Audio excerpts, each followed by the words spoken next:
രിയും വിടാതെ മൊയ്യത്തിമാല തല മുതൽ തലവരെ അങ്ങോട്ട് ചൊല്ലിയാൽ സ്വർഗത്തിൽ നല്ല പാലസ് കിട്ടുന്നു. നമ്മളിപ്പോ മഞ്ഞും കൊണ്ടിരിക്കണത് ഒരു ഇഞ്ച് സ്ഥലം അവിടെ നിൽക്കാൻ കിട്ടിയെങ്കിൽ വിചാരിച്ചിട്ടാ. ഒരൊറ്റ വട്ട തമ്മിൽ പാടിയാൽ മണിമാട നല്ല പാലസ് കിട്ടുന്നാ പറയണത്. മാത്രല്ല എന്റെ വാചനത്തെ പൊയ്യെന്ന് ചൊല്ലുകിൽ അഫഴെ കൊല്ലുന്ന നഞ്ഞ് ഞാനെന്നോവർ. മൊയ്യത്തിമാല തെറ്റാണെന്ന് പറഞ്ഞാൽ സഡൻ ആക്ഷനാ, പിന്നെ കാത്തിരിക്കില്ല, അപ്പൊ തന്നെ ഷൂട്ട്, മരിച്ചു വീഴും. കണ്ടോ എത്രയെത്ര മുജാഹിദുകൾ അറ്റ സ്പോട്ടിൽ മരിക്കേണ്ട ആളുകളാ. അപ്പൊ ഇവർക്ക് തന്നെ മനസ്സിലായി ഇപ്പൊ അതിനൊന്നും യാതൊരു വിലയില്ലാതെ ഇവരെന്നെ മനസ്സിലാക്കി. സുഹൃത്തുക്കളെ, നഫീസത്ത് മാല മാത്രല്ല വിയ്യൻകുട്ടി പോലും എഴുതി. അയാൾ റാഫ് മടവൂരിയാന്ന് എനിക്ക് തോന്നുന്നത്. അയാൾ എഴുതിനോട്ടോളി, കതിരുകൾ വിളയും പതിരുകൾ കരിയും 2006 ഒക്ടോബർ 2 ചന്ദ്രികയിൽ എഴുതാ. ഏതെങ്കിലും ഒരു വീട്ടിൽ പേറ്റ് നോവാരംഭിച്ചാൽ അവർ നഫീസത്ത് മാല, ബുർദ, മമ്പുറം മാല തുടങ്ങിയ പാടുകയായി. ആദിബിസ്മി ഓതി ഹംദും പേതി റസൂലുള്ള അന്നബിയില്ലൻ സലാത്തും മുന്നി സലാമുള്ള. മണിക്കൂറുകളോളം നീണ്ടു നിന്ന ഗാനാലാപത്തിന് ശേഷം ഭക്തിസാന്ദ്രമായ അന്തരീക്ഷത്തിൽ ആ വീട്ടിൽ പ്രസവം നടക്കും. ഭക്തി അരങ്ങളിക്ക് മാലങ്ങ് പാടണമെന്ന് പുളിക്കക്കാരൻ ബിയ്യൻകുട്ടിയാ പറയണത്. നോക്കണങ്ങള് ഒനക്ക് കൊണ്ടിടന്നോളിങ്ങള് മറുപടികളെ, നല്ല നല്ല സാധനങ്ങളാ. കണ്ടോ ഈ കേട്ടോളികള്. സ്ത്രീകൾക്ക് മാപ്പിളപ്പാട്ട് ഹൃദിസ്ഥം, താലിപ്പാട്ട് കാണാതെ ചൊല്ലുന്ന ഖദീശക്ക് വൻ ഡിമാൻഡ്. ബദർപാട്ടും മുസ്നുൽ ജമാലും അക്ബർ സദക്കയും ഗൃഹങ്ങളിൽ ആണ്ടുപൂണ്ടു നിന്നു. ഗാനരചന സിദ്ധിയാണെന്ന് തെളിയിച്ച വയൽ വീട്ടിൽ അഹമ്മദ് കേട് കെട്ടിയ പാട്ട് കേട്ട പള്ളിയും രോഗം പമ്പ കടന്നു. കഥ രേഖപ്പെടുത്തി വെച്ച് കുറ്റാടിക്കാരൻ മാപ്പിള കവി തന്നെ. ധാരാ ഇതൊക്കെ നമ്മളെ മൈൽഡ് സുന്നി സത്യധാരെ. സ്ത്രീ ഗർഭം ധരിച്ചാൽ സുഖപ്രസവത്തിന് പിഞ്ഞാണം എഴുതി കുടിക്കും, നൂല് മന്ത്രിച്ചു കെട്ടും, ഉറുക്ക് ധരിക്കും, ബുർദ മന്ത്രിക്കും. പ്രസവവേദന തുടങ്ങിയാൽ വശമായി ഓതി പടികടക്കും. കണ്ടോ ഇതൊക്കെ ഉണ്ടായിരുന്നു എന്ന് ഇവര് പറയാ. അവിടേക്ക് തിരിച്ചു പോണെന്നാ പറയണത്. നിങ്ങളൊന്ന് തിരിച്ചു പോയി കാണിച്ചു കൊടുക്കുക ആദ്യം. മുസ്ലിയാരെ വീട്ടിൽ നിന്ന് തുടങ്ങട്ടെ. ഒറ്റ പെണ്ണും ഡേറ്റ് തെറ്റിയാ പിന്നെ ഡോക്ടറെ കാണാൻ പോണ്ട, ബെത്തിലേൽ എഴുതി കൊടുക്കുക, പിന്നെ മുസ്ലിയാരെ വിളിച്ചിട്ട് ഒരു ഉറുക്ക് കൊടുക്കുക. അതുപോലെ തന്നെ പിന്നെ ബുർദ മന്ത്രിക്കുക. പ്രസവവേദന തുടങ്ങിയാൽ മറ്റതോത Burda ചൊല്ലിക്കൊടുക്കുക.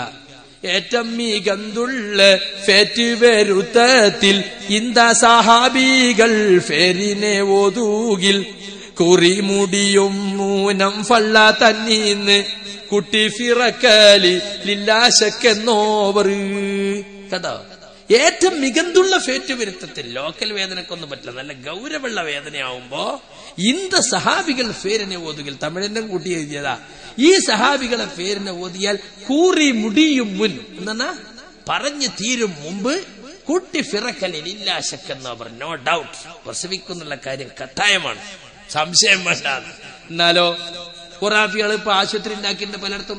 Red crescent hospital Kanthapuram അവിടെ ഉണ്ടാക്കിയിട്ടുണ്ട്. എവിടെ? ഫറൂഖ് ചുങ്കത്ത്. പൂനൂർ ഉണ്ടാക്കിയിട്ടുണ്ട്.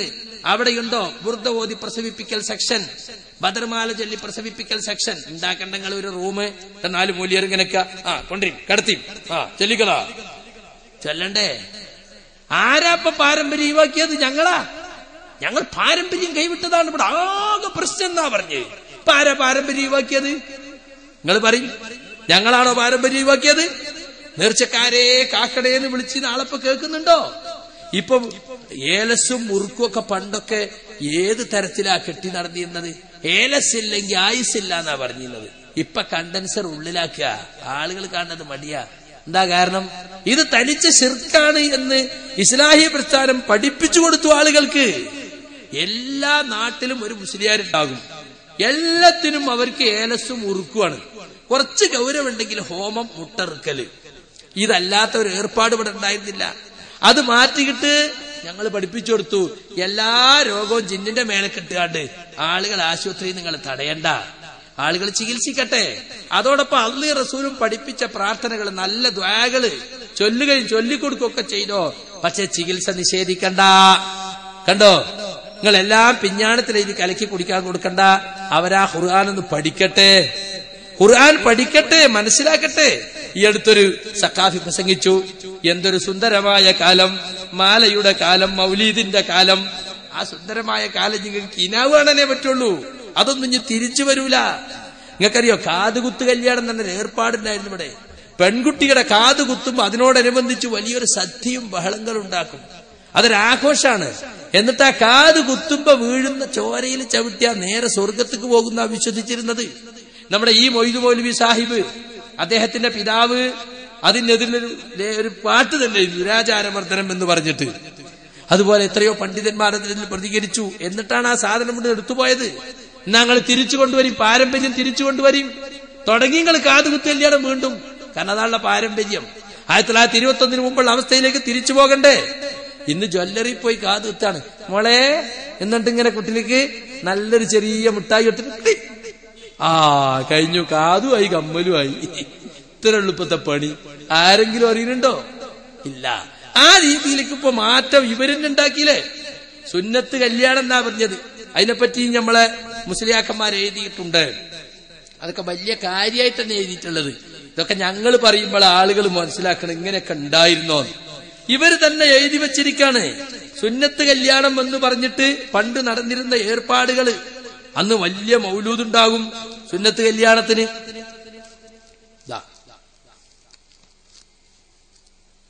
കാതുകുത്ത് പഴയ ഏതാ പുസ്തകം തരും? Sunni voice 2004 June 1-15. പഴയകാല മുസ്ലിങ്ങൾ ആചരിച്ചു വരുന്ന നാട്ടാചാരങ്ങളിൽ പ്രധാനപ്പെട്ട ആചാരമായിരുന്നു പെൺകുട്ടികളെ കാതുകുത്ത്. പെൺകുട്ടികൾക്ക് 1-2 വയസ്സ് പ്രായമായാൽ പഴമക്കാർ അവരെ പെൺകുട്ടികളെ കാതിന്മേൽ പൂപ്പത കുത്തും. ഇത് വളരെ പഴക്കമുള്ള ആചാരമാണ്. പിന്നീട് 10-12 വയസ്സാകണ കാത് മുഴുവൻ കുത്താൻ. ഈ ആചാരത്തിന്റെ തുടക്കം എന്നു മുതലാണ്. പിന്നെ മതവിധി എന്താണെന്ന് തീർത്തും പറയാൻ കഴിയില്ലെങ്കിലും ഇതൊരാചാരമായി പണ്ട് നിലനിന്നിരുന്നു. നിങ്ങൾക്ക് എന്തിനാ തെളിവ്? ഇതൊക്കെ പാരമ്പര്യല്ലേ, ഇതൊക്കെ നിലനിർത്തണ്ടേ? കാതുകുത്ത ആചാരത്തിനൊരു കല്യാണത്തിന്റെ പ്രതീതി ജനിപ്പിച്ചിരുന്നു. ചില സ്ഥലങ്ങളിൽ ഇതൊരു മിനി കല്യാണം തന്നെയായിരുന്നു. ദഫ് മുട്ടിയും ഒപ്പന വെച്ചും കാതുകുച്ചാചാരത്തിന് കൊഴുപ്പ് കൂട്ടുന്ന സ്ഥലങ്ങളും ഉണ്ടായിരുന്നു. കാതുകുത്ത് കല്യാണം എന്ന പേര് തന്നെ ആചാരത്തിന് വീണമെങ്കിൽ അക്കാലത്ത് എത്ര ജനകീയമായിരിക്കണം. അവരെന്നെ എഴുതിയതാ, നമ്മൾ എഴുതിയതല്ല. ഇവര് തന്നെ എഴുതി ജനങ്ങളെ പഠിപ്പിക്കുക. മാർഗം ചെയ്യൽ ബ്രാക്കറ്റിൽ ചേലാകർമ്മം. മാർഗം ചെയ്യൽ ഇപ്പോഴും നിലവിലുള്ളതാണ്. പണ്ട് മാർഗം ചെയ്തിരുന്നത് വീട്ടിൽ വെച്ച് ഒരു വിദഗ്ധനായ ഉസ്താദിന്റെ നേതൃത്വത്തിൽ നല്ല ഒരു ദിവസം നോക്കിയാണ് മാർഗം ചെയ്യുക. ഒന്നുകിൽ വെള്ളിയാഴ്ച ഉച്ചയ്ക്ക് ശേഷം അല്ലെങ്കിൽ ഞായറാഴ്ച ദിവസം ഉച്ച സമയത്ത്. നേസൊക്കെ നോക്കണല്ലോ. രണ്ടായാലും അന്നേ ദിവസം മാർഗം ചെയ്യാൻ ഉദ്ദേശിക്കുന്ന കുട്ടിയുടെ ബന്ധുക്കളും കുടുംബക്കാരും അയൽക്കാരും കുട്ടിയുടെ വീട്ടിൽ കാലേ കൂട്ടിയെത്തും. വീട്ടുകാരും മൗലിദോദാൻ ഏർപ്പാട് ചെയ്യും. ഇനിയാണ് മാർഗം. അതിങ്ങനെ എങ്ങനെയാ? മാർഗം ചെയ്യാനുള്ള കുട്ടിയെ കുളിപ്പിച്ചു കൊണ്ടുവന്നൊരു കസേലയിരുത്തുന്നു. ഇപ്പോൾ ഒസ്താന്റെ സഹായികളുടെ കുട്ടിയുടെ പിന്നിലൂടെ അവന്റെ കണ്ണുകൾ പൊത്തിപ്പിടിക്കും. മാർഗം ചെയ്യുന്ന ക്രിയ കുട്ടി കാണാതിരിക്കാനാണ്. അതൊക്കെ ഇങ്ങനെ വിവരിച്ചു കൊടുക്കുകയാണ്. ഇങ്ങനെയൊക്കെ അതൊക്കെയാണ് നമ്മളെ പഴയ പാരമ്പര്യം. അവിടേക്ക് നമ്മൾ തിരിച്ചു പോണം. ഇതൊക്കെ മുസ്ലിയാന്മാർക്ക് വലിയ ഡിമാൻഡുള്ള കാല. മാർക്ക കല്യാണത്തിന് മുസ്ലിയാരെ വിളിക്കും. കാതുകുത്ത് കല്യാണത്തിന് മുസ്ലിയാരില്ലാത്തൊരു ഏർപ്പാടും ഇല്ലല്ലോ. അപ്പൊ അതൊക്കെ മുമ്പ് ഉണ്ടായിരുന്ന ആചാരങ്ങളാണ്, സമുദായത്തിൽ ഉണ്ടായതൊക്കെ ഒഹോബി ഒന്നിനു ശേഷം പോയതാണ്. അതൊക്കെ നമ്മൾ തിരിച്ചു കൊണ്ടുവരണം എന്നിടത്തേക്കാണ് മുസ്ലിയാക്കന്മാരെത്തിയിട്ടുള്ളത്. അപ്പൊ സുഹൃത്തുക്കളെ, ഈ രൂപത്തിൽ മുസ്ലിയാക്കന്മാര് പഴയതിലേക്ക് തിരിച്ചു കൊണ്ടുവരാൻ വേണ്ടി അവർ പരിശ്രമിച്ചു കൊണ്ടിരിക്കുകയാണ്. മഴ കിട്ടാൻ മമ്പറത്തെ കൊടിയെടുത്ത് നടന്നിരുന്നത് ഈ നാട്ടിലേക്ക് ഞാൻ പറഞ്ഞു തരണോ? സിറാജിൽ തന്നെ എഴുതാണ് 1997 ജൂലൈ 25. ഇതാ കണ്ടോ, മഴ പെയ്യാൻ മമ്പുറത്തെ കൊടീന. സിറാജ് ഫ്രൈഡേ ഫീച്ചറാണ്. വരൾച്ച കൊണ്ട് ദുരിതം അനുഭവിക്കുമ്പോഴും നടപ്പ് തീരങ്ങൾ പറന്നു പിടിക്കുമ്പോഴും ഏറനാടിന്റെ മക്കൾ മമ്പുറത്തെ കൊടിയെടുക്കുന്നു. ആ കൊടിക്ക് വേണ്ടി ഗ്രാമീണർ കാത്തിരിക്കും. കണ്ടോ, ഏറനാടൻ മുസ്ലിങ്ങളുടെ ആചാരങ്ങളിൽ എടുത്തു പറയേണ്ട ഒന്നാണ് മമ്പുറത്തെ കൊടിയെടുക്കൽ. മുള കൊണ്ടോ എരങ്കോല് കൊണ്ടോ ഉള്ള കാലിൽ ഉറപ്പിച്ച മമ്പുറത്തെ സെയ്തലവി തങ്ങളുടെ മക്ബറിന്റെ തലഭാഗത്ത് ഉയർത്തിയ കൊടിയെടുത്ത് അതിന്റെ പിന്നിൽ കൂട്ടുകൂടി സ്വാഗതഗാനത്തോടെ മുട്ടുംപുളിയുടെയും ദഫുമുട്ടിന്റെയും അകമ്പടിയോടെ ഉലുവാന്റെയും കുന്തിരിക്കത്തിന്റെയും നറുമണത്തോടെ എന്താ ഇതിന്റെ ആഘോഷം, ആത്മീയത ഉണ്ടാക്കുക. വയലുകളും കുന്നുകളും കടന്ന് ഭക്തജനങ്ങൾ വരുന്ന കാഴ്ച കാണേണ്ടത് തന്നെ. ആധുനികതയുടെ മലവെള്ളപ്പാച്ചിലിൽ പല ആചാരങ്ങളും ഒലിച്ചു പോവുകയാണ്. ആധുനികതയുടെ മലവെള്ളപ്പാച്ചിൽ എന്നല്ല, അത് തനിച്ച ഖുറാഫാത്താണെന്ന് ഞങ്ങൾ പ്രസംഗിച്ചു കൊടുത്തു. മഴ കിട്ടാതിരുന്നാൽ മഴയ്ക്ക് വേണ്ടി പ്രാർത്ഥിക്കണം, അല്ലെങ്കിൽ മഴയ്ക്ക് വേണ്ടിയുള്ള നിസ്കാരം നടത്തണം. ജാറത്തിലെ കൊടിയെടുക്കൽ ഇസ്ലാമിന്റെ ഏർപ്പാടല്ല എന്ന് ഞങ്ങൾ പ്രസംഗിച്ചു കൊടുത്തു. അപ്പൊ ആളുകൾക്ക് മനസ്സിലായി. അല്ലാതെ ആധുനികതയിൽ ഒലിച്ചു പോയതൊന്നല്ല. ആധുനികതയിൽ നിങ്ങൾ ഖുറാഫാത്തിനൊക്കെ ആധുനിക ചായ കൊടുത്തിട്ടില്ലേ? എല്ലാ ഖുറാഫാത്തിനും പുതിയ പുതിയ വ്യാഖ്യാനം കൊടുത്ത് നിലനിർത്താൻ ശ്രമിക്കുന്നില്ലേ? ഇപ്പൊ മമ്പറത്തെ കൊടി അവിടെ ഇല്ലാഞ്ഞിട്ടാ, എരങ്കോല് കിട്ടാഞ്ഞിട്ടാ, ആളെ കിട്ടൂല പൈന് ഈ ജാതി ഏർപ്പാടിന്. അതുകൊണ്ടാണ് നിങ്ങൾ നോക്ക്, കുത്തുബുസ്സമാൻ മമ്പുറം സെയ്തലവി തങ്ങളുടെ മക്ബറിന്റെ തലഭാഗത്തുള്ള കൊടിയാണ് മഴക്കും നടപ്പ് ദീനത്തിനും. ഇപ്പൊ നടപ്പ് ദീനല്ലേ? കൃഷിനാശത്തിനും അതില്ലപ്പോ മമ്പുറം മക്കാന്ന് കൊടിയെടുക്കുന്ന സമ്പ്രദായത്തിന് തുടക്കം ഹിജ്റ 1183 ശേഷമാണെന്ന് കരുതപ്പെടുന്നു. അവൻ കരുതപ്പെടുന്നുള്ളൂ. 1183, ഇതിപ്പോ 1438 32, 33 ആയി. അപ്പൊ എത്ര? ഒരു 300 കൊല്ലത്തെ ആയുസ് കൂടിയില്ല, 200 ചില്ലാരെ കൊല്ലത്തെ ആയുസ്. അപ്പൊ തനിച്ച ബിദ്അത്ത് മതത്തിൽ കടന്നുകൂടിയതാണ് സുഹൃത്തുക്കളെ. ഇനി കേട്ടോളിങ്ങള്, മമ്പറത്ത് കൊടി കൊണ്ടുപോകാൻ വരുന്നവർ മുട്ടുംവിളിയോടും കൂടി വരണമെന്നത് ഇവിടുത്തെ നിയമമാണ്. എവിടുന്ന് കിട്ടിയതാണ് ഈ മുട്ടുംവിളി? ഏത് ഖുർആനിലാണുള്ളത് ഈ മുട്ടുംവിളി? അത് അന്യ സമുദായങ്ങളിൽ നിന്ന് തൊപ്പിയിട്ട് വന്നപ്പോ കക്ഷത്തിച്ച് കൊണ്ടുവന്ന ആചാര മുട്ടുംവിളി, ഇസ്ലാമിന്റെ ആചാരമുള്ളത്. ആ നിയമം ലംഘിച്ചു വരുന്നവർക്ക് കൊടി കൊടുക്കൂല. ഇതാ തങ്ങളുടെ കാലത്തും ഈ നിയമം കർശനമായിരുന്നു അത്രേ. പിന്നെ പറയാൻ ധൈര്യമല്ല, തങ്ങളുള്ളപ്പോഴും ഉണ്ടായിരുന്നു എന്ന് പറയാൻ ധൈര്യമല്ല. മുട്ടുംവിളിയും കൊണ്ട് വന്നാലുമുണ്ട് കൊടി കിട്ടാൻ ചില കടമ്പകളൊക്കെ. ആദ്യം അവർ ചെറിയൊരു തുക അവിടെ കെട്ടിവെക്കണം, തുകയല്ലേ ആകെയുള്ള പരിപാടി. അതിനുശേഷം അവിടുത്തെ ഖത്തീബിന്റെ വകയായുള്ള പ്രാർത്ഥനയും കൊടി കൊണ്ടുവന്ന് നാട്ടുകാരെ ഉദ്ദേശിച്ചുകൊണ്ടുള്ള ബാസാങ്, അതിന് പ്രസംഗത്തിന്റെ പഴയ പേരാ. എല്ലാവർക്കും കൊടി പിടിക്കാൻ അനുവാദമില്ല, മക്കാമിലെ സ്ഥിരം വല്ലമാർക്കേ അതിന് അധികാരമുള്ളൂ. ഇങ്ങനെ പറഞ്ഞ് വിശദീകരിക്കാണ്. അങ്ങനെ അലൗകികമായ ഗാംഭീര്യവും ചാരുതയും പകരുന്ന ഒരാചാരം എന്ന് പറഞ്ഞിട്ട് എവിടെ പോയി ഇതൊക്കെ വെറുതെ ഒരു സുപ്രഭാതത്തിലാണ് നാട് നീങ്ങിയതല്ല. മുജാഹിദ് പ്രസ്ഥാനത്തിന് അക്ഷീണമായ പ്രയത്നം കൊണ്ടാണ് സുഹൃത്തുക്കളെ ഇത്തരത്തിലുള്ള ദുരാചാരങ്ങളൊക്കെ ഈ നാട്ടിൽ നിന്ന് പോയത്. നിങ്ങൾക്കറിയാം സാംസ്കാരിക രംഗത്ത് എന്തായിരുന്ന അവസ്ഥ ഇസ്ലാഹി പ്രസ്ഥാനം വരുന്ന കാലത്ത്? മുസ്ലിം സമുദായത്തിൽ ഒരുതരം ജാതി ചിന്ത ഇവിടെ ഉണ്ടായിരുന്നു. ഉച്ചനീചത്തെന്ന് പറയില്ല നിങ്ങള്, ഉയർന്നവനും താഴ്ന്നവനും എന്നിട്ട്. നബി സല്ലല്ലാഹു അലൈഹി വസല്ലം കൊണ്ടുവന്ന ഇസ്ലാമിൽ എന്താ? അറബിക്ക് അനറബിയെക്കാളോ അനറബിക്ക് അറബിയെക്കാളോ കറുത്തവന് വെളുത്തവനേക്കാളോ ആർക്കും ആരെക്കാളും ഒരു ശ്രേഷ്ഠതയുമില്ല തഖ്വ കൊണ്ടല്ലാതെ. നിങ്ങളെല്ലാവരെയും നാം സൃഷ്ടിച്ചത് അള്ളാഹു പറയാണ്, ഇന്നാ ഖലഖനാകും മിൻ ദക്കരിൻ വ ഉൻസ, ഒരാണിൽ നിന്നും പെണ്ണിൽ നിന്നുമാണ്. നിങ്ങളെ വേറെ വിഭാഗങ്ങൾ ഗ്രൂപ്പുകളാക്കി നിങ്ങൾ ഞാൻ മേലെ മറ്റോൻ താഴെ എന്ന് പറയാനല്ല, നമ്മൾ മേൽജാതി ഇവൻ കീഴ്ജാതി എന്ന് പറയാനല്ല. തആറഫു, നിങ്ങൾ പരസ്പരം മനസ്സിലാക്കാനും തിരിച്ചറിയാനും വേണ്ടിയാണ് എന്ന് പരിശുദ്ധ ഖുർആൻ പറഞ്ഞു. എന്നാ ഇവിടെ എന്തായിരുന്നു? തങ്ങള്, പൂസലാന്, ബാർബർ, കൂടിയോല്, സീതി, ഇതൊക്കെ ഓരോ ജാതികളാ. തങ്ങന്മാര് ഇസ്ലാമിക സമുദായത്തിലെ മേൽജാതി, അത് നബി കുടുംബത്തിൽപ്പെട്ടവരാണെന്ന. ആരൊക്കെ നബി കുടുംബത്തിൽ പെട്ടോലെ പെട്ടിലേന്ന് ആരൊക്കെ ഇതിന്റെയൊക്കെ ബത്തും പേര് ആർക്കാ അത് അന്വേഷിക്കാൻ കഴിയാ? ആ അഹ്ലു ബൈത്ത് ആലുൻ നബി എന്ന് പറഞ്ഞ് ഹദീസിലുള്ളതിൽ പെട്ട അവിടെ ചെന്നുമുട്ടുന്ന എത്ര ഉണ്ടാവും ഇതില്? ലക്ഷദ്വീപിക്ക് എന്നാ മുഴുവൻ തങ്ങളാ, അവിടെ നിങ്ങോട്ട് കിടന്നാ മുഴുവൻ തങ്ങളായി. അഹ്ലുൽ ബൈത്ത് ആലുൻ നബി എന്ന് പറഞ്ഞിട്ട് ചൂഷണം ചെയ്യാ. പോട്ടെ, പൂസിലാൻ എന്നാരാ? മീൻ പിടിക്കാൻ പോകുന്ന തിരകളോട് മല്ലടിച്ച്, ഇന്നത്തെ പോലെ ആധുനിക യമഹെന്നില്ലാത്ത കാലത്ത് ആ തിരകളോട് മല്ലടിച്ച് മീൻ പിടിച്ചുകൊണ്ട് ഓൻ പൂസിലാനാണ്, അകത്തപ്പള്ളി കയറാൻ പാടില്ല. ബാർബർ തന്നെ മുടിയെടുക്കുന്നവൻ അല്ലേ, അതൊരു തൊഴിലാ, ഹലാലായ തൊഴിലാണ്. അത് ഹറാമൂല് ചെയ്തു കൊടുക്കട്ടോ, താടി പഠിച്ചു കൊടുക്കുക, അത് ഹറാമാ, അതുപോലെ ചെയ്യേണ്ടതാ. അതല്ലാത്തത് ഹലാലായ മുടി മുറിക്കലിച്ച് അനുവദിച്ചത്. അതുപോലെ തന്നെ കൂടിയവര്, ആരായി കൂടിയവര്? ഇസ്ലാം മതം സ്വീകരിച്ചു വന്ന അന്യ സമുദായക്കാര് ഒരു രണ്ടാം ജാതിയാ. കൂടിയ നബീസ്താത്താന്റെ മോളെ മോനാ. അത് നബീസ്താത്ത മരിച്ചു പോയിട്ടുണ്ട്, എത്രയോ കാലായി. മോളെ മോൻ, എന്നാലും ആ പേര് പോവില്ല. പിന്നെ തണ്ണീങ്കോരി, അത് വടക്കൻ കേരളത്തിൽ പറഞ്ഞതാ, മുക്രിക്ക് പറയേണ്ട പേരാ. മുക്രി എന്ന് പറഞ്ഞാല് മറ്റേ നമ്മളെ ബാഖവിയൊക്കെ ഉണ്ടാക്കിയ വെയ്ത്ത് കിതാബ് പറഞ്ഞത് മുഖരി മറിഞ്ഞ് ആയതാണ് മുക്രീന്ന. ഓതിക്കൊടുക്കുന്നവൻ, ഓതിപ്പിക്കുന്നവൻ, പള്ളിയിൽ കുട്ടികളെ ഓതിപ്പിക്കുന്ന ആളാ മുഖരി. അത് പറഞ്ഞ് മുഖരി അതാണ്. പക്ഷെ നമ്മളെ നാട്ടിൽ പറഞ്ഞ കബർ ഒഴിക്കുന്ന ആള്, പള്ളിയിൽ അന്നത്തെ പോലെ മോട്ടറൊന്നും ഇല്ലാത്ത കാലല്ല, അപ്പൊ വെള്ളം കോരി ഒഴിക്കണം. അത് തണ്ണീങ്കോരി എന്നാ വടക്കൻ കേരളത്തിൽ പറയാ. ഓൻ താന്ന ജാതി എന്നാ. തണ്ണീങ്കോരി മരിച്ചു പോയിട്ട് 2 തലമുറയായി. എന്നിട്ട് ഇപ്പൊ ഒരു ഗൾഫിലൊക്കെ പോയി പൈസ ഒക്കെ ഉണ്ടാക്കിയാലും ആ കുട്ടി നമുക്ക് വേണ്ടട്ടാ, നമുക്ക് കല്യാണത്തിന് ശരി. തണ്ണീങ്കോരിന്റെ മോന്റെ മോനാണ്. വടക്കൻ കേരളത്തിൽ ഇപ്പോഴും ഉണ്ട്. അങ്ങനെ സുഹൃത്തുക്കളെ ഈ തരത്തിൽ സീതി എന്ന് പറഞ്ഞാൽ ആരാ? അത് കുറച്ചുകൂടി തങ്ങന്മാരൊക്കെ ലെവലിൽപ്പെട്ട ആളുകൾക്കല്ലേ സീതി എന്ന് പറയല്. ഇങ്ങനെയൊക്കെ ഒരു ഉച്ചനീചത്തുണ്ടായിരുന്നു. പള്ളിയിൽ വന്നാല് ആദ്യത്തെ സഫ് ഇങ്ങനെ ഒഴിഞ്ഞു കിടക്കും, അവിടെ കയറിക്കാൻ പാടില്ല. അവിടെ മുത്തവല്ലി, കാരനോല്, പിന്നെ അവിടുത്തെ തങ്ങള്, ഇവരൊക്കെ ഇരിക്കണം. അങ്ങനെയാണ്. ഒരു ചാടി കടന്നു വന്നിട്ട് അതിൽ വന്നെത്തിരിക്കും. മുത്തവല്ലി വന്ന ഒരു തലണ കൊണ്ടേ കൊടുക്കും ഇങ്ങനെ, അല്ലേ?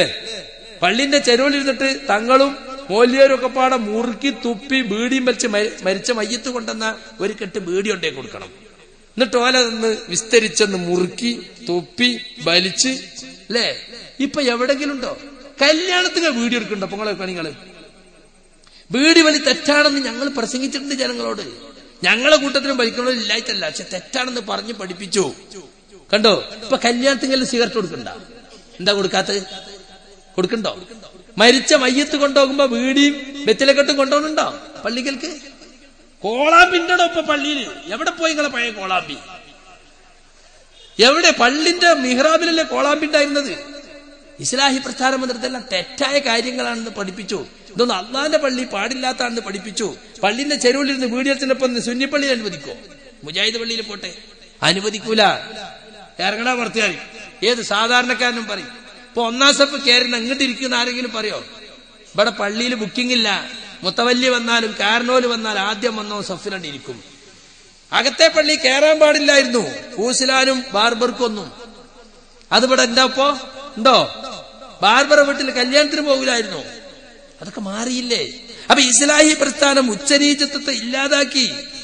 പള്ളിയിൽ മുത്തവല്ലിക്ക് പ്രത്യേക സീറ്റില്ല, അങ്ങനെ മുറുക്കി തുപ്പാൻ പാടില്ല. എന്തിനധികം കൂട്ടരെ മുടി വളർത്താൻ പാടുണ്ടായിരുന്ന ഈ നാട്ടില് വേറൊന്നും പറയണ്ടല്ലോ. ഇപ്പൊ മുസ്ലിയാക്കന്മാരൊക്കെ SSF SKSF ഒക്കെ ബസ്സിലാണ് കയറിയ തലീക്കെട്ടയച്ചിട്ട് ഒറയിലിടുക. കാരണം മഹല്ല് ചെന്നത് കെട്ടല് നിർബന്ധ. ഞങ്ങൾ പറയുന്നു കെട്ടണോ കെട്ടിക്കോട്ടെ, കെട്ടാത്തോ കെട്ടണ്ട, തൊപ്പിടണോ ഇട്ടോട്ടെ. അതൊരു കൂലിയുള്ള ഇബാദത്താ നിങ്ങൾ പറയേണ്ട. ഓരോരുത്തർക്ക് സീനത്തായിട്ട് അലങ്കാരമായി തോന്നുകയാണെങ്കിൽ അത് ചെയ്തോട്ടെ, അത്രേ ഉള്ളൂ. ഇതില് അറബികൾക്ക് അതൊരു സീനത്താണ്.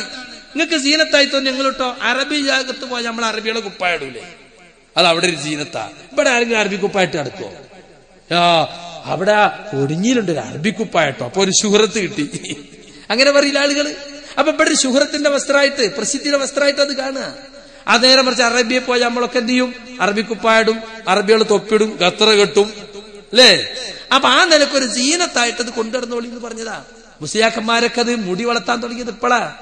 പണ്ടത്തെ കാലത്ത് നമ്മളെ പറ്റി പറയും ദജ്ജാലൂന കദ്ദാബൂന, അവര് നുണ പറയുന്നവരാണ്, പെരുങ്കള്ളന്മാരാണ്, അങ്ങനത്തെ കുറെ കൂട്ടര് വരുന്ന അല്ലാഹുവിന്റെ റസൂൽ പറഞ്ഞിട്ടുണ്ട്. അവരതവിടെ പറഞ്ഞു വെച്ചാൽ നമ്മൾ പിറ്റേന്ന് നിന്നിട്ട് അതിന്റെ ലക്ഷണം പറഞ്ഞോ? ദജ്ജാലൂന കദ്ദാബൂന എന്ന് പറഞ്ഞത് ആരെ പറ്റി? ഖവാരിജികളെ പറ്റി പറഞ്ഞതാ. സഹാബത്തിന്റെ കാലത്തിന്റെ അവസാന കാലത്ത് ഉണ്ടാകുന്ന പറഞ്ഞത്. അവരൊരു ലക്ഷണം എന്താ? സീമാഹു മുത്തഹലീഖ്, അവരുടെ അടയാളം മുടി വടിക്കലാണ്. അതാരാ? ചോദ്യം കൊണ്ട് മോലിയേരുണ്ട് വന്ന് ദജ്ജാലൂന കദ്ദാബൂന. എന്നിട്ടാ ചോനെ കൊണ്ടാണ് വായിപ്പിച്ച് മോലിയേരെ തലീക്കെട്ടാണ് പൊന്തിച്ചു. പാരാ ദജ്ജാല് കദ്ദാബ് മൊട്ട തവിക്കണു എന്ന് കാണിച്ചു കൊടുത്ത സംഭവം വരെ ഉണ്ടായിട്ടുണ്ട്. അപ്പൊ സുഹൃത്തുക്കളെ, മൊട്ടയടിക്കൽ ഇബാദത്തല്ല എന്ന് ഞങ്ങൾ പഠിപ്പിച്ചു. മുടിയെ സംബന്ധിച്ച് മുടി വളർത്തണ്ടോന്ന് വളർത്താ, പക്ഷെ എണ്ണ തേച്ച് ചീകി ഒതുക്കി നല്ല നിലക്ക് കൊണ്ടു നടക്കണം. ആഴ്ചക്കാഴ്ചക്ക് മുടി വടിക്കൽ ഇസ്ലാമിലില്ല. ഹജ്ജിന് വടിക്കും, ഉംറക്ക് വടിക്കും. അതല്ലാതെ ഇവിടെ എന്താ മാപ്പിള മൊട്ട എന്നാ പേരെന്നെ. വെള്ളിയാഴ്ച ദിവസം വലിയ ആചാരാണെങ്കിൽ ബാർബർ വീട്ടിൽ വരും. എന്നിട്ട് ആദ്യം ആചാരത്ത് വടിക്കും, പിന്നെ മൂത്ത മോന്റത്. അങ്ങനെ 11 മണിയാകുമ്പോഴത്തേനും ഫുൾ മൊട്ടയായി. എന്നിട്ടാ പള്ളിക്ക് പോവുക. ആഴ്ചക്കാഴ്ചക്ക് മുടി വടിച്ചില്ലെങ്കിൽ ഇവിടെ കഞ്ഞി കിട്ടൂല വീട്ടിൽ നിന്ന്. അത് ഇല്ലാതായത് ഇസ്ലാഹി പ്രസ്ഥാനം വന്നതിന് ശേഷമാണ്. മുടി വളർത്താനുള്ള സ്വാതന്ത്ര്യം കൊടുത്തു. ഈ മൊയ്തു മൗലവി സാഹിബ് എഴുതിയിട്ടുണ്ട്, പൊന്നാനിയിലൂടെ നടന്നു പോകുമ്പോ മുടി ക്രോപ്പ് ചെയ്തു. ക്രോപ്പ് എന്ന് പറഞ്ഞാൽ പട്ടാളക്കാരന്മാര് ചെറുതാക്കി മുടി വെട്ടീന്റെ പേരില് കണ്ടോ ഓന്റെ ക്രോപ്പ് മുടി ഹാഫ് കയ്യും കണ്ടാ തന്നെ ഒരു വഹാബി എറിയടാ ചീഞ്ഞ കോയിമുട്ടന്റെ ഏറ്. ഈ മൊയ്തു മൗലവി സാഹിബ് പറയത്താ മൂപ്പർക്ക് കിട്ടിയിട്ടുണ്ട് ഏറ്, ചീഞ്ഞ കോയിമുട്ട. എന്താ മുടി ക്രോപ്പാക്കി ഹാഫ് കയ്യും കുപ്പായിട്ടു. ഇതൊക്കെ ഈ നാട്ടിൽ കഴിഞ്ഞു പോയതാ. ഇതൊക്കെയൊന്നും ഈ ചമ്മാട് ദാറുൽ ഹുദയൊക്കെ വന്ന് ഇംഗ്ലീഷ് വർത്താനം പറഞ്ഞ മൂല്യന്മാര് വന്നപ്പോ ഇതൊക്കെ മറന്നു എന്ന് വിചാരിച്ചങ്ങള്. ഇതൊക്കെ ജനങ്ങളെ ഓർമ്മിക്കട്ടെ. ഇതൊക്കെ ഈ പ്രസ്ഥാനം ഇവിടെ വന്നിട്ടില്ല എന്ന് ഇവിടുത്തെ അവസ്ഥ എന്താ? മലയാളം പഠിക്കാൻ പാടില്ല, ആര്യനെയ്ത്താന്നാ പറഞ്ഞിരുന്നത്. ആര്യനെയ്ത്ത് എന്ന് പറയാ മാത്രല്ല, നിങ്ങൾ നോക്ക്, ഇവര് തന്നെ റിസാലയിൽ ഒരിക്കൽ എഴുതി ആര്യനെയ്ത്തിനെ സംബന്ധിച്ച്. ആര്യനെഴുത്ത് ഇപ്പോ ആര്യനെഴുത്ത് എന്ന് പണ്ട് പറഞ്ഞു എന്നൊക്കെ പറഞ്ഞവർക്ക് ദേഷ്യം പിടിക്കും. മാത്രല്ല ഇവർക്ക് എന്നെ കേൾക്കുമ്പോ ഛർദിക്കാൻ വരും.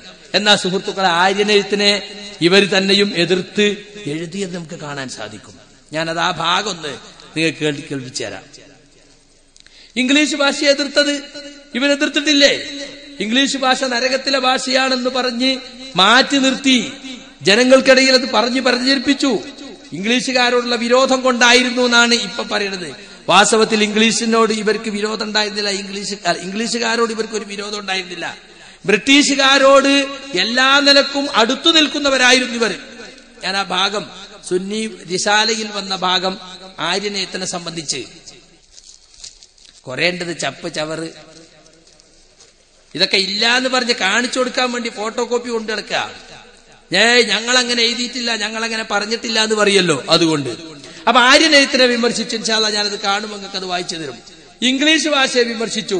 ഇംഗ്ലീഷ് ഭാഷ വിമർശിച്ചു എന്ന് മാത്രമല്ല, ഇംഗ്ലീഷിനെ സംബന്ധിച്ച് അന്ന് പറഞ്ഞിരുന്ന കേട്ടോളൂ, മൊയ്യദ്ദീൻ മാലിയും ഡിഫായി മാലിയും എല്ലാം ഇങ്ങനെ മതവിരുദ്ധമാകാൻ തുടങ്ങി. ഇസ്ലാമിക സ്വത്വം എന്നാൽ അറബിയൻ ദേശീയ സാംസ്കാരിക സ്വത്വമാ തെറ്റിദ്ധരിച്ചവർക്ക് മലയാളത്തിലുള്ള മാപ്പിള സാഹിത്യം മൊത്തം അനിസ്ലാമികമായിരുന്നു. അങ്ങനെ പറഞ്ഞു വന്നിട്ട് പറയാണ്, ജീവിച്ചത് കേരളത്തിലായതുകൊണ്ട് തന്നെ നിത്യഭാരത മാതൃഭാഷയെ മാറ്റി നിർത്താൻ ബുദ്ധിമുട്ടായിരുന്നു. ഈ ബുദ്ധിമുട്ട് പരിഹരിക്കാനായി കണ്ടെത്തിയ കുറുക്കുവഴി ഇതിനകം തന്നെ സംസ്കൃതാധിനിവേശത്തിന് ആക്കം കൂട്ടാനായി മലയാളത്തിന്റെ തനത് ലിപിവ്യവസ്ഥകളെ പുറന്തള്ളിക്കൊണ്ട് ഗ്രന്ഥലിപിയുടെ ചുവട് പിടിച്ച് ആവിഷ്കരിക്കപ്പെട്ട ആര്യനെഴുത്ത് സ്വീകരിക്കുകയായിരുന്നു. ഇതിനെതിരെ ആദ്യകാലത്ത് ശക്തമായി നിലകൊണ്ട പരമ്പരാഗത മതനേതൃത്വവും അവസാനം നിൽക്കക്കള്ളിയില്ലാതെ പിന്മാറി. അപ്പൊ ആര്യനെഴുത്തിനെതിരെ മതനേതൃത്വം നിലകൊണ്ടിരുന്നു. പക്ഷെ സമുദായത്തിന് നിൽക്കക്കള്ളി കിട്ടാതായപ്പോ അവരാ വാദം ഉപേക്ഷിച്ചു. ആര്യമെഴുത്ത് പഠിക്കാൻ പാടില്ല എന്ന് പറഞ്ഞിട്ട് നല്ല മലയാളത്തിൽ പയക്കം പറയുന്ന ഒലകൂട്ടത്തിൽ ഞങ്ങളെ നീ ഉൾപ്പെടുത്തല്ലോ എന്ന് വയലിൽ തോർക്കും. എന്നിട്ട് ആളുകൾ ആമീൻ പറയും. ഈ മൊയ്തു മൗലവി സാഹിബിന്റെ പുസ്തകത്തിൽ ഉദാഹരണം പറഞ്ഞിട്ടുണ്ട്. കണക്കെടുപ്പിന് ഗവൺമെന്റ് ഉദ്യോഗസ്ഥൻ വന്നിട്ട് ഭർത്താവിന്റെ പേര് ചോദിച്ചു. അപ്പൊ ഭർത്താവിന്റെ പേര് മലയാളത്തിൽ പറഞ്ഞാൽ ബന്ധം മുറിഞ്ഞു പോകും, തലാക്കായി പോകുന്ന പെണ്ണ് പഠിപ്പിച്ചിട്ടുള്ളത്. അപ്പൊ ഈ പെണ്ണിന്റെ ഭർത്താവിന്റെ പേര് നൂറുദ്ദീൻ എന്നാ. എങ്ങനെ ഇപ്പൊ ഇത് പറയാ? ഓള് പറഞ്ഞ 50 ദീൻ. ഇയാൾക്കൊന്നും മനസ്സിലാവില്ല. 100 എന്നുള്ളത് 50. കാരണം പേര് പറഞ്ഞാൽ എന്തായി പോവും? ബന്ധം മുറിഞ്ഞു പോവില്ലേ? അങ്ങനെ തെറ്റിദ്ധരിച്ചിരുന്ന ഒരു കാലം വരെ യഥാർത്ഥത്തിൽ ഇവിടെ ഉണ്ടായിരുന്നു.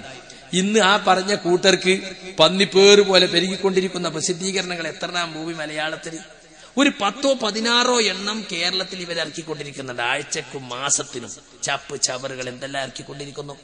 നോക്ക് നിങ്ങൾ. ഇംഗ്ലീഷ് ഭാഷയെ സംബന്ധിച്ച് നമ്മൾ പറഞ്ഞപ്പോ ഇംഗ്ലീഷ് ഭാഷനെ ഞങ്ങൾ എതിർത്തിട്ടില്ല. ഇംഗ്ലീഷ് ഭാഷയെ ഞങ്ങൾ പ്രോത്സാഹിപ്പിച്ചിട്ടേ ഉള്ളൂ. ഞങ്ങൾ ആദ്യകാലത്ത് എതിർത്തിരുന്നെങ്കിൽ തന്നെ അത് ബ്രിട്ടീഷുകാരോടുള്ള ഒരു വിരോധം കൊണ്ടായിരുന്നു. സുന്നി വോയിസ് 2006 ജനുവരി 1. ഇംഗ്ലീഷ് നരകത്തിലെ ഭാഷയാണെന്ന് നമ്മുടെ പണ്ഡിതരെ കൊണ്ട് പറയിപ്പിച്ചത് ഈ വിസമ്മതത്തിന്റെ കരുത്താണ്. സാമ്രാജ്യത്വത്തെ വിസമ്മതിക്കുക എന്ന ഒരു ക്യാമ്പയിൻ നടത്തിയെന്നല്ലോ അന്ന് എഴുതിയതാ. ഇന്നു നാം അങ്ങനെ പറയാത്തതോ അധിനിവേശം തിരിച്ചറിയാൻ, അതിനെ പ്രതിരോധിക്കാൻ ആ ഭാഷ ആവശ്യമായതുകൊണ്ടുകൂടിയാണ്. ഭാഷ ആരുടെയും കുത്തകയല്ലല്ലോ.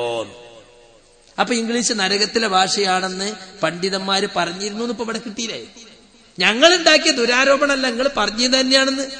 ഇന്ന് പറയാത്തത് എന്തുകൊണ്ടാ? അധിനിവേശം തിരിച്ചറിയാൻ ഭാഷ ആവശ്യമാണ്. അന്ന് അതിന്റെ ആവശ്യമില്ലായിരുന്നു. ഇങ്ങനെ സുഹൃത്തുക്കളെ ഇവര് തന്നെ ഇതിനെയൊക്കെ എതിർത്തിരുന്നു. ഇപ്പൊ അതൊക്കെ ആയി. 1994 ഒക്ടോബർ സുന്നത്ത് മാസികയിൽ എഴുതുന്ന കേട്ടോ നിങ്ങൾ. ഇംഗ്ലീഷ് മലയാളം ഭാഷകൾ പഠിക്കുന്നത് നിഷിദ്ധമാണെന്ന തെറ്റായ ധാരണ നീക്കം ചെയ്യാൻ മക്തി തങ്ങൾ ധാരാളം ശ്രമിച്ചു നോക്കി. സുന്നത്ത് മാസികയിൽ എഴുതാ. മതപഠന സമ്പ്രദായത്തിൽ ചില പരിഷ്കരണങ്ങൾ നടത്താനും അദ്ദേഹം പണ്ഡിതന്മാർ ഉത്ബോധിപ്പിച്ചു. ഖുർആൻ പരിഭാഷയുടെ കാര്യത്തിൽ മക്തി തങ്ങൾ പരിഭാഷ വേണമെന്ന വാദക്കാരനായിരുന്നു. ഇക്കാരണത്താലായിരിക്കാം മക്തി തങ്ങൾ ഇസ്ലാഹി നേതാവായി മുദ്രകുത്തുന്നതും പ്രചരിപ്പിക്കുന്നതും. മക്തി തങ്ങൾ ഞമ്മന്റെ ആളാന്നപ്പ പറയണത്. അതിന് പറഞ്ഞ അതെന്താ? ഇംഗ്ലീഷ് മലയാളം പഠിക്കുന്ന നിഷിദ്ധമാണെന്ന തെറ്റായ ധാരണ. അപ്പൊ അത് ഹറാമാണെന്നാണ്. ഇംഗ്ലീഷ് പഠിക്കുന്നതും മലയാളം പഠിക്കുന്നതും ഹറാമാണെന്ന ധാരണ ഇവിടെ ഉണ്ടായിരുന്നു. അത് തിരുത്താൻ മക്തി തങ്ങൾ മുന്നോട്ട് വന്നു എന്ന് ഇവർക്ക് തന്നെ സുഹൃത്തുക്കളെ എഴുതേണ്ടി വന്നു. സീതി സാഹിബിനെ സംബന്ധിച്ച് ഹൈദർ അലി ശിഹാബ് തങ്ങൾ പറഞ്ഞത് കേട്ടോളൂ.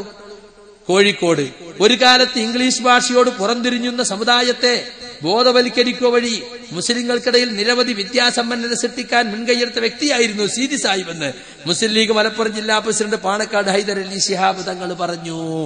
ചന്ദ്രിക 2008 ഏപ്രിൽ 18.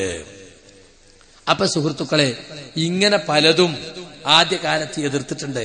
അതൊന്നും ഒരിക്കലും ഇവർക്ക് നിഷേധിക്കാൻ കഴിയില്ല. ഇപ്പൊ നിങ്ങൾ നോക്ക്, സ്ത്രീ വിദ്യാഭ്യാസം. സ്ത്രീകൾ കയ്യെഴുത്ത് പഠിക്കാൻ പാടില്ല എന്നത് ഏതെങ്കിലും ഒരു മുസ്ലിയാരെ പ്രസംഗത്തിൽ വന്ന നാക്കുപഴയല്ല. അല്ലെങ്കിൽ ലേഖനത്തിൽ വന്ന കൈപ്പഴയല്ല. ഒരു പണ്ഡിത സംഘടന മീറ്റിംഗ് കൂടിയിട്ട് മണ്ണാർക്കാട് വെച്ച് പ്രമേയം പാസാക്കിയതാണ്. അത് അച്ചടിച്ചു വന്നിട്ടുണ്ട്. എന്നിട്ടിപ്പോ മുസ്ലിയാക്കന്മാർ പറഞ്ഞോ, സുന്നി വോയിസ് ദ്വൈവാരിക 2008 ഏപ്രിൽ 1-15 അതിൽ പറയുന്നത് കേട്ടോളൂ.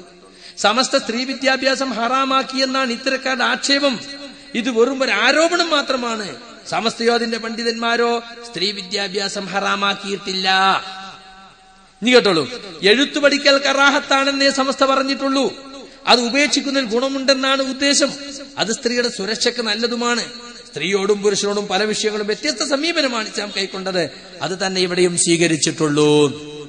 വാസ്തവത്തിൽ സുഹൃത്തുക്കളെ, ഇത് ആട്ടിനെ പട്ടിയാക്കുക എന്ന് പറഞ്ഞതുപോലുള്ള വർത്താനം. കറാഹത്താണെന്നേ പറഞ്ഞിട്ടുള്ളൂ. എന്നാ കേട്ടോളൂ, ഞാൻ ആ പ്രമേയം തന്നെയാണ് വായിച്ചു തരാം. അപ്പൊ പിന്നെ സംശയം തീരുമല്ലോ. ഇവര് തന്നെ എഴുതിയതാണ്, നമ്മൾ എഴുതിയതല്ല. 1930 മാർച്ച് 16 മണ്ണാർക്കാട് വെച്ച് വെള്ളേങ്കര മുഹമ്മദ് മുസ്ലിയാർ അവர்கள் അധ്യക്ഷതയിൽ ചേർന്നതിൽ അതിൽ പാസാക്കിയ പ്രമേയ, സ്ത്രീകൾക്ക് കയ്യെഴുത്തു പഠിപ്പിക്കൽ ശറഇൽ മക്രൂഹാണെന്നും മറ്റും പല മഹാന്മാരായ ഉലമാക്കൾ മുമ്പ് തന്നെ തീരുമാനിച്ചിട്ടുള്ളതാകയാൽ അവർക്ക് കയ്യെഴുത്തു പഠിപ്പിക്കൽ പ്രത്യേകം പാടില്ലാത്തതാണെന്ന് ഈ യോഗം തീരുമാനിക്കുന്നു. CK മുഹമ്മദ് മൗലവി അവതരിപ്പിച്ചു. AP അഹമ്മദ് കുട്ടി മൗലവി പാങ്ങുകാരൻ പിന്താങ്ങി. ഇത് അൽ ബയാൻ അറബി മലയാള മാസിക 1930 മാർച്ച്. അതിന്റെ ഫോട്ടോ കോപ്പി അടക്കം ഞാൻ കൊണ്ടുവന്നിട്ടുണ്ട്. കാരണം മുസ്ലിയാക്കന്മാർ ഇപ്പൊ അതില്ല എന്നൊക്കെ പറയുന്നുണ്ട്. അതുകൊണ്ടാണ്. അപ്പൊ എന്താ ഇവിടെ പറഞ്ഞത്? വെറും കറാഹത്താണെന്നാ പറഞ്ഞത്? അല്ല, മക്രൂഹാണെന്ന് പണ്ട് ഇൽമിന്റെ കൊടികളായ പലരും പറഞ്ഞു വെച്ചിട്ടുണ്ട്. ഇക്കാലത്തുള്ളത് പ്രത്യേകം പാടില്ലാത്തതാണ്.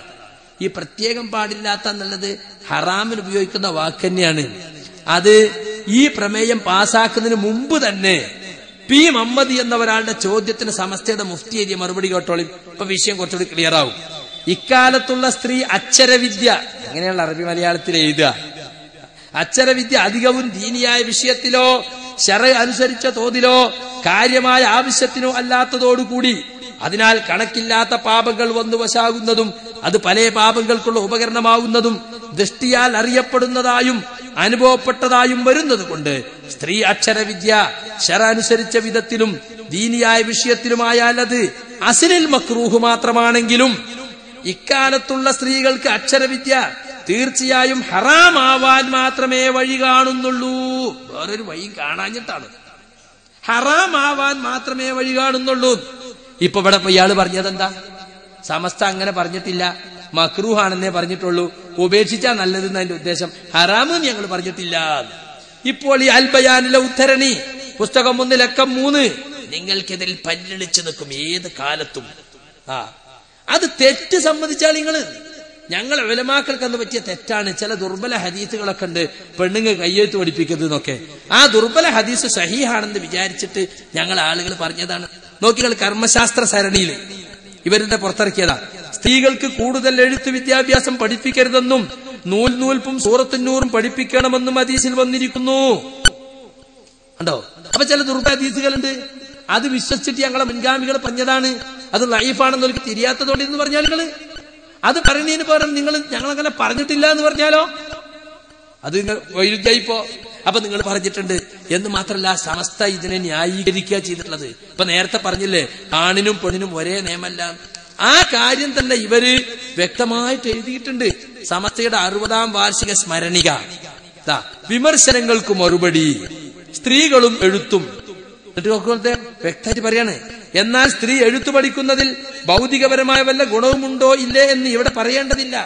ഭൗതികപരമായ പല ഗുണമുണ്ടായാലും അക്കാര്യം ശറഇന് വിരോധിക്കുന്നതിന് തടസ്സമില്ല.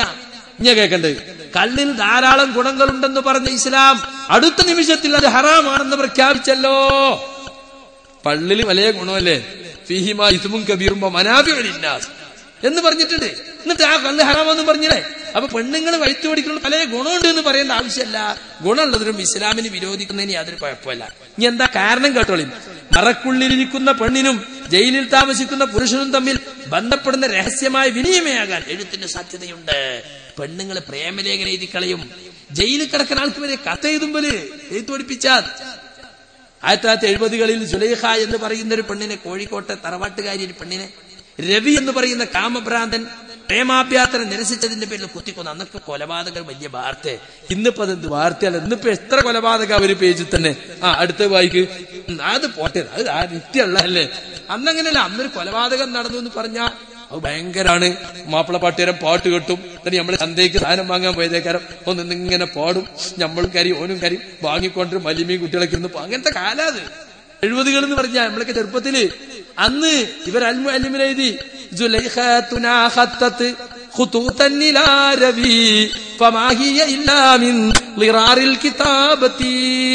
നമ്മളെ സുലൈഖ നബിക്ക് കത്തെഴുതി എഴുത്ത് പഠിപ്പിച്ച ദോഷണ്ട് ഞങ്ങൾ പറഞ്ഞില്ലേ, അതിന്റെ കൊട അത്, അതിന്റെ ഫലാപത ഉണ്ടായത്.